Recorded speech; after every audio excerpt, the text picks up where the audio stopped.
আমি নিশ্চিত আমার আদি উৎস অন্য কোথাও, আর দিন শেষে আমার গন্তব্য সেই অচিনপুরে।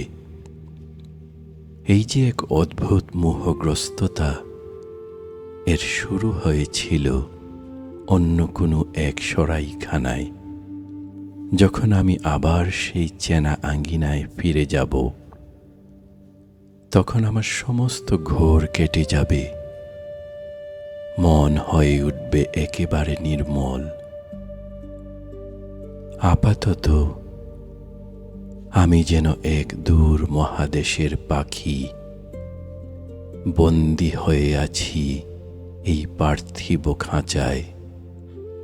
সেই দিনটি খুব কাছে, যেদিন আমি ডানা মেলে উড়ে যাব নিজের ঘরে। কিন্তু এখন আমার মনে প্রশ্ন জাগে, কে সেই জন যিনি আমার ভেতরে থেকে আমার ডাক শোনেন? কার কথা ফুটে ওঠে আমার এই মুখে? কার দৃষ্টি দেখছে আমার এই চোখ দিয়ে?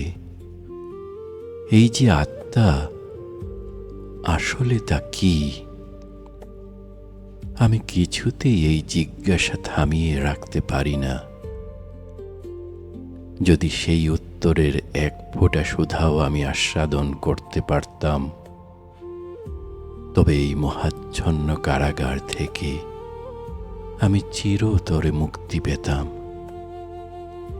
আমি তো নিজের ইচ্ছায় এই ভুবনে আসিনি, আর নিজের ইচ্ছায় চলেও যেতে পারবো না।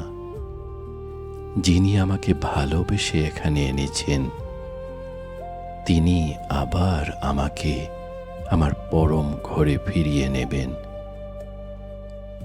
এই যে কবিতা, আমি কখনোই আগে থেকে জানি না আমি কি বলতে যাচ্ছি।